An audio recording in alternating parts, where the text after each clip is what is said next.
Hello, this is Nana from my back porch. Thank you for joining me today. You are all artists.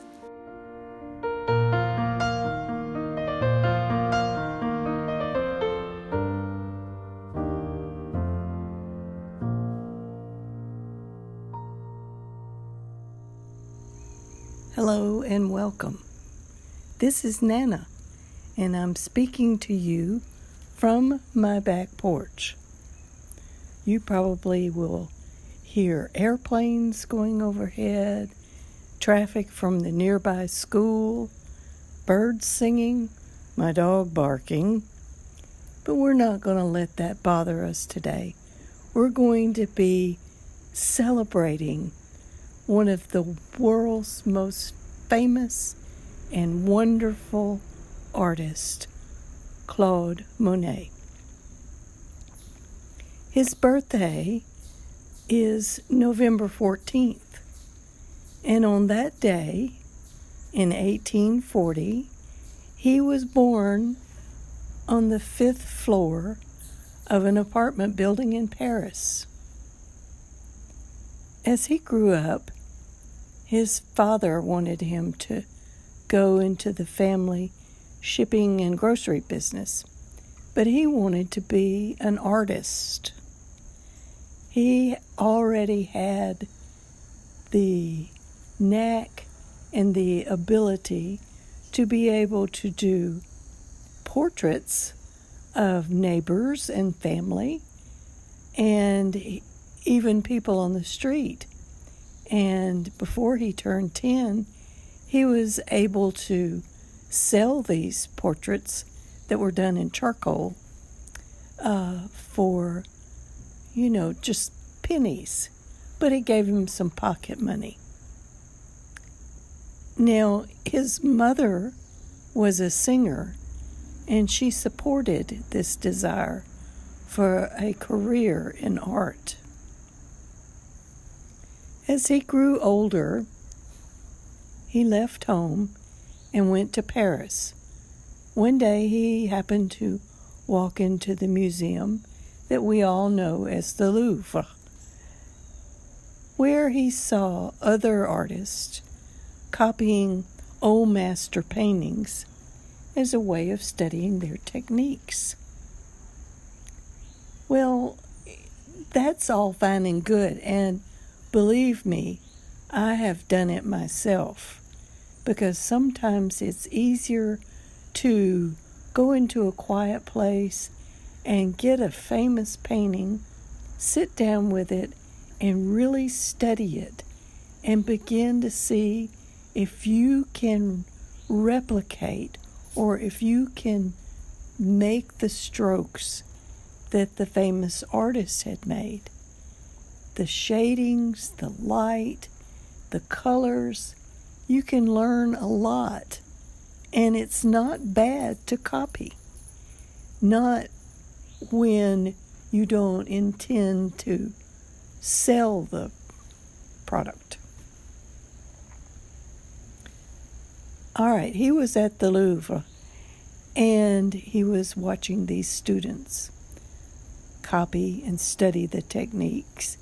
He had brought his paints and his supplies, and he decided to just sit by a window there and paint what he saw on the outside of the museum down in the street.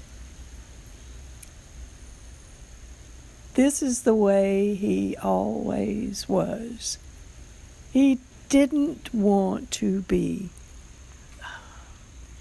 hemmed in, or he didn't want to be boxed in by teaching lessons or by following what a teacher wanted you to paint. I have said many times to students in my classes, you cannot paint as I do. No one can paint like the teacher. And it's frustrating, isn't it? And I didn't discover how frustrating it was until I was a grown-up person. you have to paint for yourself. And this is what Claude Monet learned early on. After serving in the army, he was just disillusioned with art schools. He did go back to Paris. He went to Paris off and on all of his life. And he met up with new friends, including Renoir. Together they shared new techniques and approaches to art, painting the effects of light, broken colors. That means broken color is what I consider taking a pure stroke of color and stopping and making another stroke of color. That's a broken color. And they also studied rapid brush strokes, which became known as Impressionism. Years of poverty followed, but he formed an alliance with Renoir, the artist Pissarro, and Sisley. Monet at this time used pastels, as we do, in early studies of his subjects. Sometimes he even painted over the outlines in his pastel work because canvas was expensive for him. He purchased a small boat, which was the beginning of his intense study of light and the way it affects everything that you paint. He had a little boat, and he called it his floating studio. It was stocked with supplies like paints and brushes and canvas and drawing supplies like pastels, and he sailed up and down rivers and streams, stopping to paint wherever he wanted to. This was a glorious release and a freedom for him that he had never had before. Can you imagine? Just close your eyes and think. You're on Monet's little tiny pale blue boat. There is an awning or a sort of umbrella over the painters so they wouldn't just bake in the heat. And it was yellow. Monet would sit toward the back and he could set up his easel, and he had his paints in pots all around him, or he had his pastels lined up, and he could paint until he tired of the scene he was looking at, and they would just go and row up another stream or a river and paint there. Monet suffered personal tragedies in his life. The death of his first wife, Camille, and later on, his increasing blindness from cataracts. But he sold enough paintings to purchase a house and acreage in Giverny and transferred the landscape and gardens into what has been maintained today, his Lilies. He started with beautiful white French water lilies, and he imported lilies from Africa and South America, and he grafted them together and would get beautiful different colors. Now, not only was he a painter of great renown, he knew what he wanted to be able to see in his ponds. And his lilies, oh my goodness, he painted them hundreds and hundreds of times. He would paint them in the mornings when there was a mist over the pond. He would paint midday. He would paint when it was raining or there was a stiff breeze. He would paint late in the afternoon and at sunset, all different times of the day, so he could capture that light on his canvases. You remember how I would say to you, okay, we're going to paint this apple. Now look at when you start painting your apple, which side of the canvas or the piece of paper is the light on?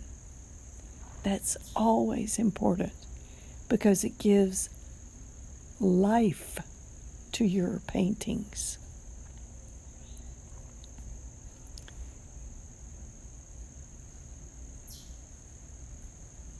He loved the way that colors reflected in the water and the way the water makes the clouds in the skies look. And you can see that even though he was going blind from his cataracts. He did have cataract surgery, but early cataract surgery wasn't really successful all the time. So he suffered diminished sight. But it didn't stop him. He still painted. Painted and painted. Monet died of lung cancer on December the 5th, 1926, at the grand old age of 86. He had rejected the teachings of art schools. He would not accept the rigid rules and famously freed himself from that theory of paint my way to saying, I like to paint as the bird sings. You hear the birds? I do. I hear the birds when I paint, and I love and would love to paint like that bird is singing right now to us. Thank you for joining me today. I hope you enjoyed this little trip down a French stream and spending a day with Monet. It's been fun. We'll do it again soon. And we'll paint together again soon. Why do we do that? Because you are an artist. Love, Nana.